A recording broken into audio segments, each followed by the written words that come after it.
Doc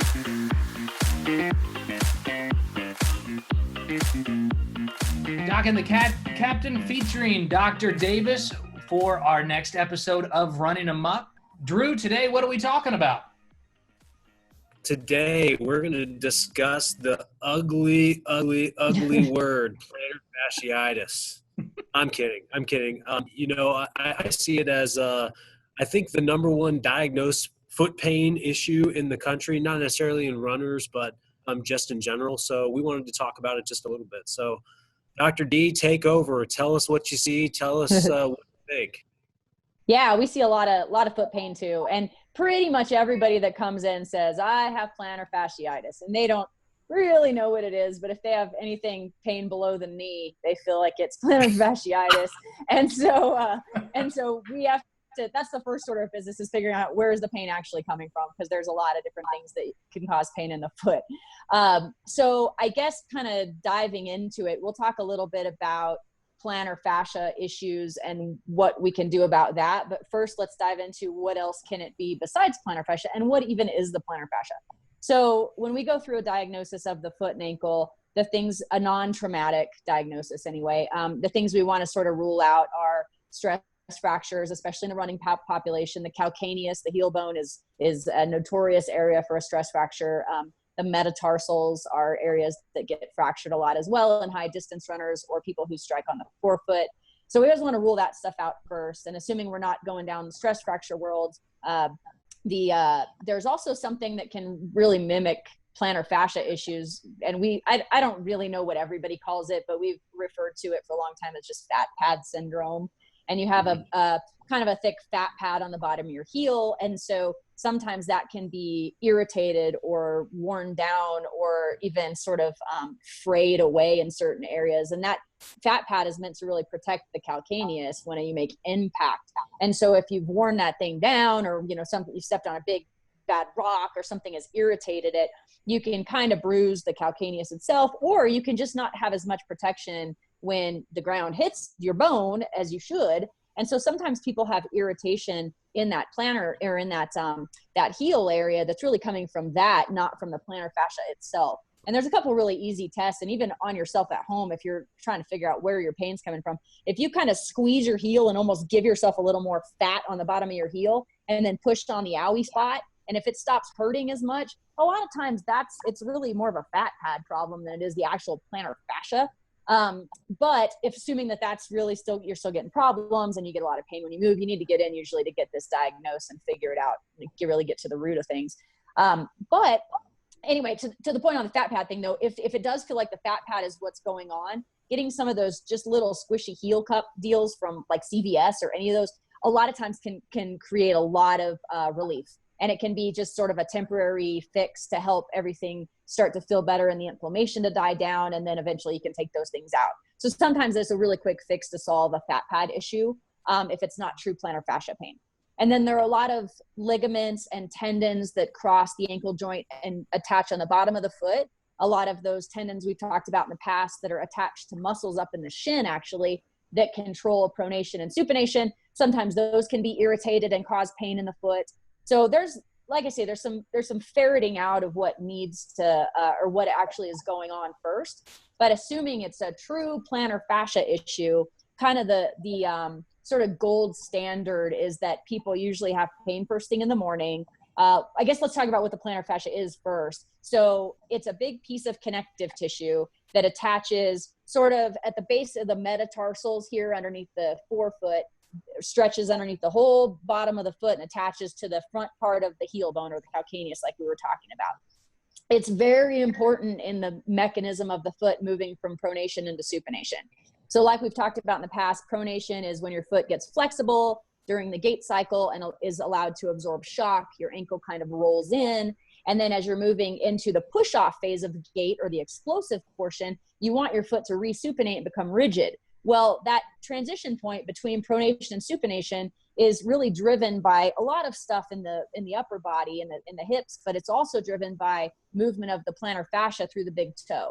So what happens is as you start to push off and as your toe starts to bend, that plantar fascia that's attached there starts pulling on the heel bone and helps your foot form an arch. So you can move from that pronation position into that supination and make that foot rigid.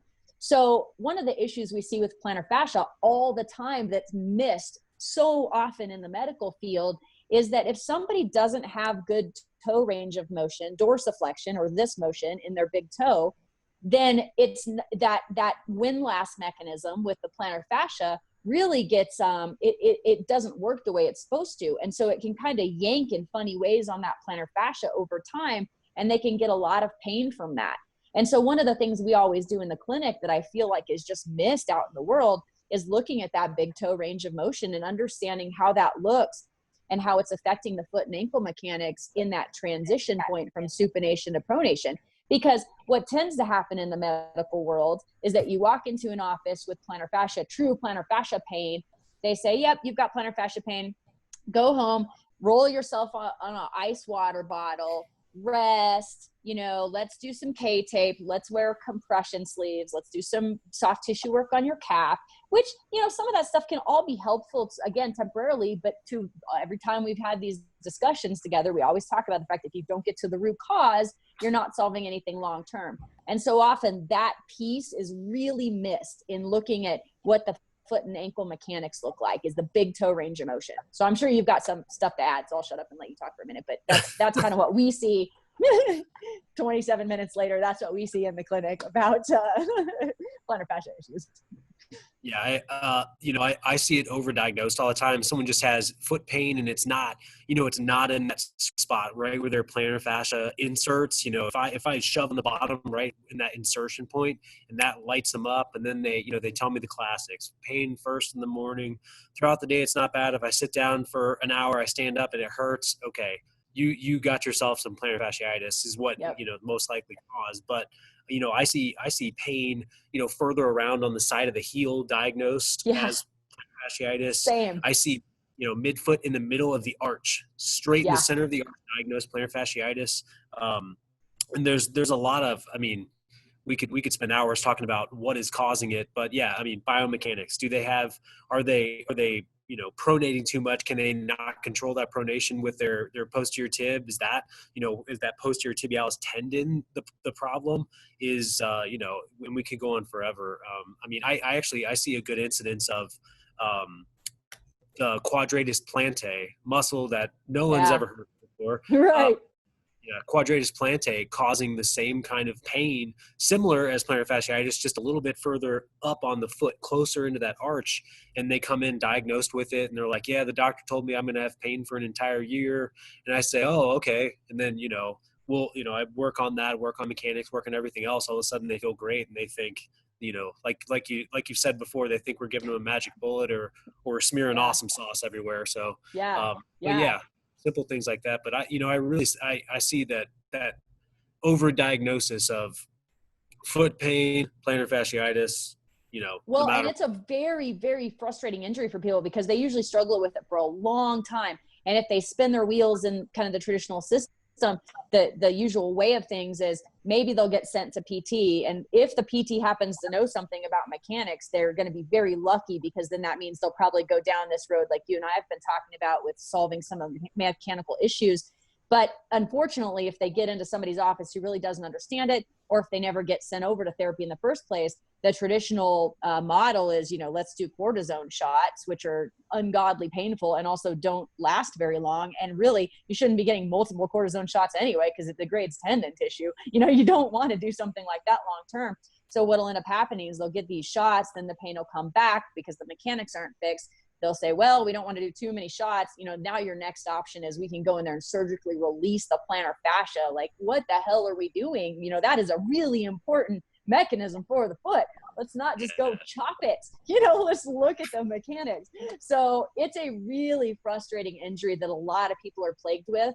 And when you're looking at things, even non-active people, a lot of people that are wearing high heels all day, or who are in dress shoes and, don't have the kind of shoe that they need for their just life, even if they're not runners at all, can struggle with this a lot. And, if you think about people too that are overweight and their foot has been flattened just because of obesity and things like this, that stretches all that plantar fascia that's supposed to be pretty tight on the bottom of the foot.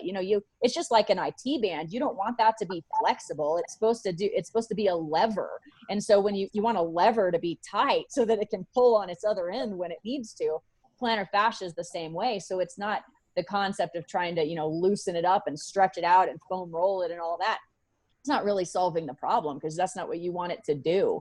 Now I'm sure you guys do deal with a lot of calf issues related, because as soon as somebody's got calf problems, it'll plantar flex that foot and then everything starts to tighten up. And there's some really, really tiny connections that go from the Achilles tendon to the plantar fascia anyway, that wrap underneath the heel around that periosteum. And so there's connection between all of that, all those fibers in there. So a lot of times you got to address the calf stuff as well, but it's just something that's often, not looked at in the context of mechanics through the gait cycle.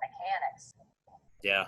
One other thing that people need to worry about, if they're going back, getting injections over and over and over, not all of that cortisone just goes right there. It actually can go down and it can degrade your fat pad. So you can actually have fat pad atrophy from too many injections back there. Not, you talked about tendon rupture. Yeah. Tendon rupture your plantar fascia while you're walking, or you could actually have fat pad atrophy from those injections. So, yeah. That's the quick fix. And the newer podiatrists that I get referrals from, they don't do that stuff anymore. They tell them, they're like, okay, well, we can do it once. If you have to do something tomorrow, but that's not what we want to do. And, I think that in that aspect, the world of podiatry and medicine is coming more into the 21st century as far as that goes, which is a good thing finally. But yeah, I've actually had patients that have had plantar fascia ruptures from 3 or 4 injections and things like that. Yeah, I had a really significant incidence of plantar fascia issues back when I was training for maybe my second Ironman, and I was really doing a lot of mileage. And I'm sure that I ruptured a portion of my plantar fascia too. I had a big old pocket of fluid that just lived under there for like a year. But I was able to continue running 50 miles a week. I got into Hoka's at the time. They were kind of the early Cliftons. And between that, solving kind of the shoe piece and solving the mechanics piece, even though, it hurt, but at the end of the day, I didn't need to do any kind of intervention other than work on mechanics and keep training through it and know that, my body was going to heal this thing as long as I wasn't making it worse with my mechanics. It was just pain, and I think that's something that is a whole nother, topic probably at some point, is pain is not always a bad thing. And it's telling you that something's going on with your body. And of course, if you ruptured your plantar fascia, that's something that you need to pay some attention to. But I think a lot of us equate like, oh God, I have this injury, I can't continue to be active. But I don't really buy into that, because as long as you're putting your body in an environment to continue to let that area heal while you're continuing the activity, you're going to be okay. And it can a lot of times be better for you to keep moving through that, because let's say somebody has a plantar fascia issue. We've seen this a lot too, where they get a really bad plantar fascia situation. And even though it does loosen up and it does warm up with activity, it's so painful on the front end of that they really kind of stop all of their normal running and everything else. And what ends up happening is all of these compensation patterns. So they end up with this ball of compensation by a year later. Now they've got hip issues and knee problems and blah, blah, blah, just because they really weren't able to get through that kind of painful initial section of the plantar fascia problem. So I think if you just have somebody guiding you on your activity levels, that's another really great thing about places like ours, is to say, you don't have to stop running and doing your activity because you've got plantar fascia issues. We just need to manage it. And it's going to hurt a little bit.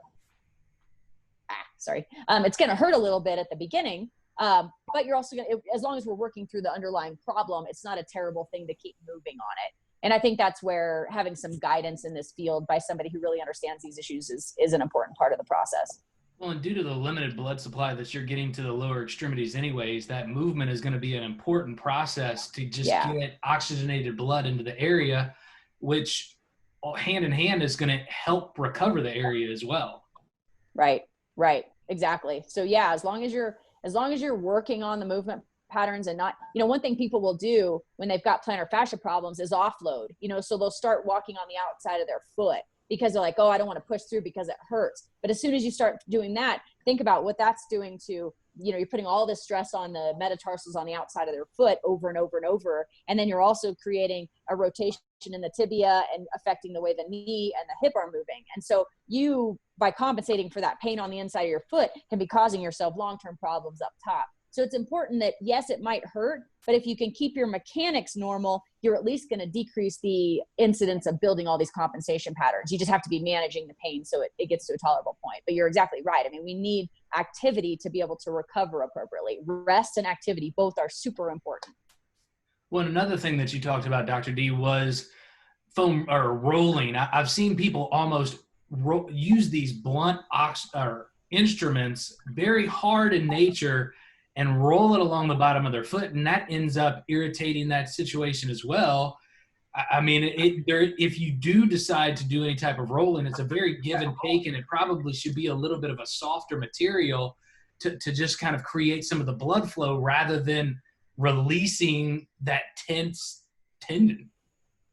Well, and I think that's a really good point, is that if something's inflamed, you don't want to go mash on it. It's just going to inflame it more. You could work on the areas around it, right, and that makes some sense, but you don't go push on the thing that hurts, So the deal is, though, with plantar fascia, there's this, it's been called plantar fasciitis forever and ever, right? But it's really, in most incidents, not an inflammatory thing. Over time, they've shown that where people get this chronic plantar fascia problem is from a thickening of that tissue at the insertion point.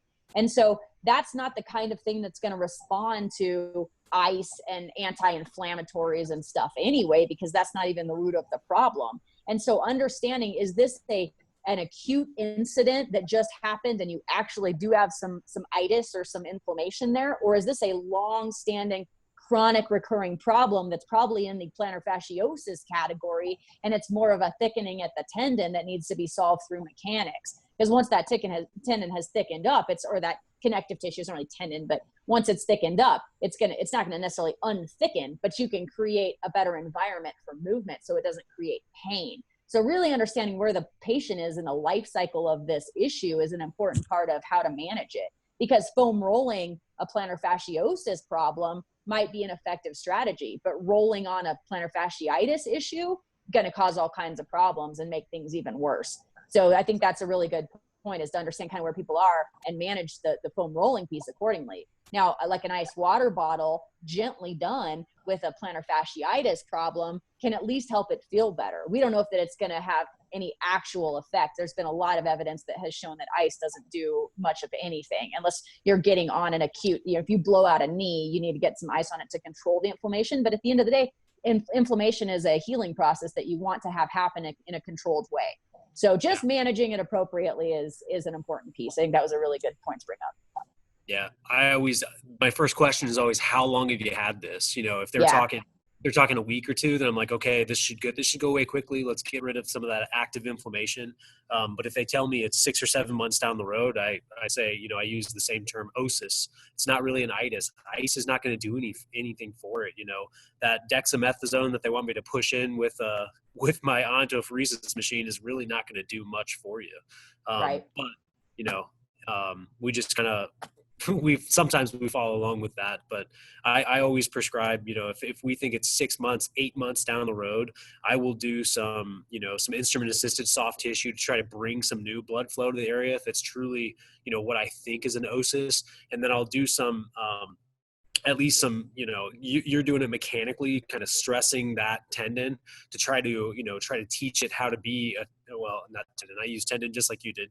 Try to be a piece of connective tissue again, stress it so that it can become healthy again, not just, degraded. It's the same thing with a tendon injury, though. We want to stress it appropriately to try to get it back to that good, healthy piece of connective tissue, not an osis, maybe well, even. One thing that people should probably understand about injuries and the way when connective tissue, so when you've got muscle or when you've got tendon or ligament tissue that is torn, so normally it's kind of it works very smoothly and all the fibers connect in kind of a parallel fashion. But when when you tear it, then the connective tissue that comes back as scar tissue is kind of all cross-hatched and yucky, and it doesn't have the flexibility anymore that original tissue had unless you stress it in the way that it needs to be stressed through normal movement patterns. So over time, it can rebuild in that parallel fashion. So it's really important. People will tear something and then they'll kind of rest it for too long, or not move it in the way that it normally is supposed to be moved, or compensate for it. And all of a sudden they'll find that they just have that scar tissue built up for so long. You know, you and I both, we work on people that have had all this crap in their muscles and tendons everywhere else for 10 years because they really never stressed it at the beginning of their injury cycle to actually take it through those normal movement patterns and build that tissue back the way that it's supposed to be built. So they end up with all this, you know, non-pliable scar tissue in there. So in it, like you said, bringing in instrument assisted soft tissue, Graston or whatever, foam rolling, more aggressive approach to a more chronic injury like that is a really appropriate treatment strategy. But you wouldn't want to do that on somebody who's a week out from a plantar fascia tear. So just managing them differently by somebody who knows what they're doing is an important piece of the injury rehab. And that cross section tissue is not as strong as the normal tissue too. So you're also just kind of stacking a possible long-term challenge and possible negative result in the future as well. Yeah, big time. Yep. So yeah, I think go ahead. I was just gonna say, so for our viewing audience, what would you two recommend, kind of that timeline of when you start to feel this sensation? How long would you let it kind of marinate before it's time to start getting it looked at and worked on in that particular scenarios? My view on this is with plantar fascia issues, as soon as you feel it, you should have been in yesterday. Because I think this is an issue, unlike we talked about in the last episode with shin splints, you've got some wiggle room if it's the muscle type. With plantar fascia issues, it doesn't, and there's usually, unless there was a trauma, like we said, you stepped on a rock or something, there's not a reason why the plantar fascia will just start having problems unless you've got a mechanical problem that's been leading up to this. Well, that mechanical problem didn't just start overnight and all of a sudden plantar fascia got irritated. You've been building up to this, and this is finally just becoming painful. Pain is oftentimes the last thing to show up and the first thing to go away. But the mechanical problems were there leading up to that pain, and then the pain will go away. The mechanical problems are often still there unless you make sure you solve them. This is a problem people run into too, is they start feeling better with their injury, and then they stop their exercises, they stop their therapy, but it's like taking antibiotics until you feel good and not finishing out your pills. You know, you still need to finish them to kill all the super bugs that you're now creating in your body. So it's the same way with the plantar fascia or with any other kind of injury. Pain will go away. You need to make sure you continue with the mechanics to really solve it for the long term. So with plantar fascia stuff, I say as soon as people start having problems, and plus, you know, it gets misdiagnosed with stress fractures sometimes. And so understanding what the actual problem is and whether it's actually plantar fascia is such an important piece of this process. So I think getting in and having somebody look at what's going on right away is an important piece for this type of injury, in my opinion. Drew? Yeah, I agree 100%. I that's one that I'm like, get in here, let's get it taken care of. And, you know, when I get that are 6 months down the road and of the start of this injury, I say, guess what? You spent 6 months, you know, basically not making it worse, but not doing anything about it. So the longer you have it, the longer it's going to take to go away. That's typically how I explain it to people. You know, if you get there day one or, you know, day two, as it's hurting, we can normally figure out what is that, you know, irritating factor. Why is it starting? We can get rid of it faster, you know, from my practice than if you get somebody that's 6, 8, 10 months down the road and they're like, fix me tomorrow. And I'm like, well, it's going to take a while. So yeah, that's, totally agree with you. And then for our viewing audience, what would be the first person that you would recommend? Would you recommend a visit to runlabs.com, or what would that first recommendation be to who to see? Well, we always would like to look at people first to sort of triage where they need to go next, because if we feel like it's truly a plantar fascia issue, there's a lot of guidance we can give on the mechanics side to start creating some relief right away, and then say, okay, if you don't live in Austin, Texas, this is the person you should see in your town that makes sense, or, oh, we've got somebody that you can see, or whatever. So we always like to start to be sort of the triage place, because we know that we're going to do a really thorough assessment and make sure that we're looking at the mechanics, the structure, the range of motion, and then figure out where the injury it actually is happening, if it's actually plantar fascia or something else, then we can sort of send them where they need to go. So I always like runners especially, but really anybody that's having a musculoskeletal problem to start with us, just so we can send them outward. I'm sure you guys are probably similar, as opposed to starting at an orthopedist, because an orthopedist, the tools in their bag are they can send you to a PT, which had you started with somebody like us, we could have said, well, this is what you need, and escalate to the orthopedist as necessary instead of doing it the other way. But orthopedists can either send a PT, or they can shoot it with cortisone, or they can cut on it. But they're not gonna put you in rehab and look at your gait and work with you. That's not the tools in their bag. That's not what they do. So to me, it doesn't make sense with any kind of musculoskeletal injury to go to a place who's not going to look at your movement patterns as part of your assessment process. So it isn't just self-serving to say, come to us first for these issues. It's because we want to look at the movement pattern as a piece of the assessment process. Yeah, I agree. In Ohio here, we've got, we have direct access. We can see anybody straight off of the street, unless they have Medicare. Then we have to go through a little bit of loops as far as that goes for the insurance, as far that reason. But us being the gatekeeper typically ends up, number one, cheaper, which is crazy. Cheaper, you spend less money. You're not having to go spend a big copay at that specialist, and they charge a lot more than we're allowed to. So definitely cheaper. And then a lot of times we figure out the problem, as long as it's, the sooner you get here, the better. I'm going to reiterate that, but we can figure out the problem and get you started on pain relief. The only time I wouldn't recommend that is if someone truly thinks they have a stress fracture.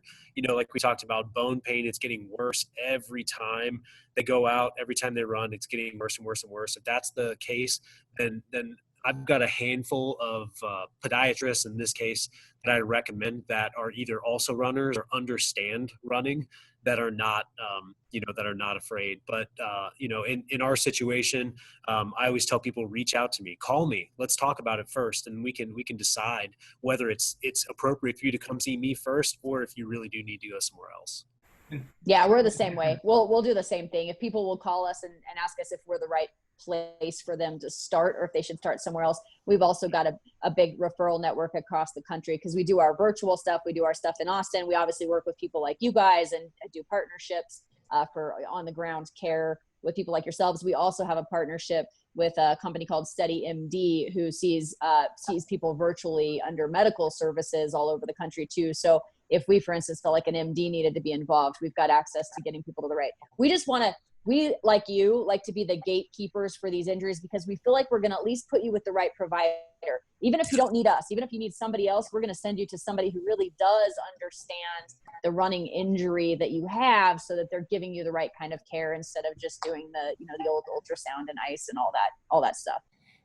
This is one of those times, Drew, where I use the word sniper. We want to be we go in, we know exactly what shot to take. Yeah. And in a lot of cases, it just sounds like if there's not a serious traumatic incident, then the first place would be you guys and us. And yeah. I think that's a typical, is that traumatic aspect of things. It's kind of that word to keep in the back of people's minds as well. So beyond that, are there any other topics that you guys feel we have either left out there, or that need to be addressed, that people might feel is a valuable piece of information? I think at the end of the day, the take home for me on plantar fascia or foot pain in general is get it diagnosed quickly, go somewhere that's going to look at you move and understands your mechanics, and then understand at the end of the day, like I've said in every other one of these, structure matters. You are going to, your limiters are going to be based on the way that your body is built. And if you have really high arches or really flat feet or really knock knees or any of these other kind of structural variables, you're going to be predisposed to having things like a plantar fascia problem over somebody who's neutral. And that's not a bad thing. It just means you're predisposed to it. So working on some of that stuff in advance of you getting issues in these areas can prevent a lot of this stuff. So if you've got flat feet or really high arches, starting to work on some of your strength deficits in your foot and ankle, some of your toe range of motion, that stuff can help prevent any of this stuff from ever popping up in the first place. So that's kind of my other take home is, I know it's too late if somebody already has it, but if you don't have it, start looking at your body and trying to solve these things before this stuff pops up. Yeah, Agreed 100%. And once again, as I always say it, don't wait too long, man. It's a common topic. You know, if it's really starting to hurt, get in to see somebody that knows what they're talking about. Well, and people oftentimes, I think they wait because they want to save money, or they'll say, well, I'll just buy a $150 pair of shoes because hopefully those shoes will be the thing that'll be the saving grace for me, and I'll fix my problems or whatever. But they end up having to spend so much more money down the road on longer rehab, recurrence of this issue, more and more shoes because the first one doesn't solve it. You end up throwing a ton of money down the hole at these injuries just because you wait too long.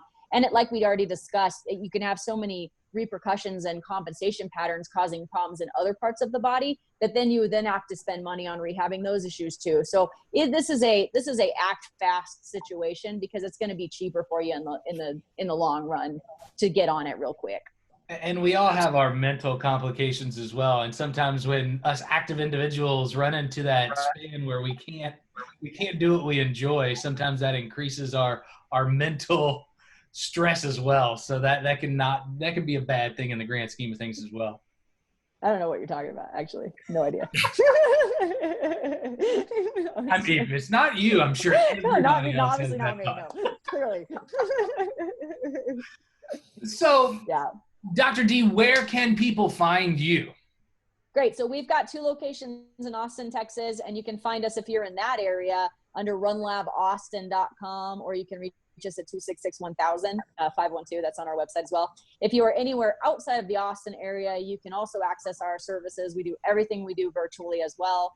And that's at runlab.us. And then again, you can always call us at that 512-266-1000 number, and we can guide you as to what next best steps are. But we've got a massive referral network. We've got PTs licensed in 25 or 30 states. We've got all kinds of cool stuff going on where we are. And we work with people like you guys on the ground level. So if we've got somebody in the Cincinnati area, we're going to have you guys do all of the groundwork with them, and we'll just help with the gait mechanics side. So we've got a great relationship with a lot of PTs around the country as well. Awesome. And Drew, just because I like your voice better than mine, give the people where they can find us. Well, you can always check out our YouTube channel, Performance in Science. Leave a comment, whatever you want. We've got always call us on the phone here at Physical Cincinnati. I'm in the Delhi office of 513-922-5600. Our emails will be on here. Feel free to reach out anyway if you have questions or anything along those lines. And again, YouTube, we are on Performance in Science. Also, Drew and I have our Performance in Science website. So those are other areas where we can be found. But again, we are trying to meet topics that you guys might have. So if you have topics that you want us to address, put them in the text chain. So therefore we can tackle those thoughts and get them out on the sphere. So therefore you guys can take advantage of this great information. Again, we want to thank you for taking the time to watch this video. Don't forget to subscribe and share with your friends. I'm going to say it. Go out and make some magic. Have a great day. See ya. Soundstrap.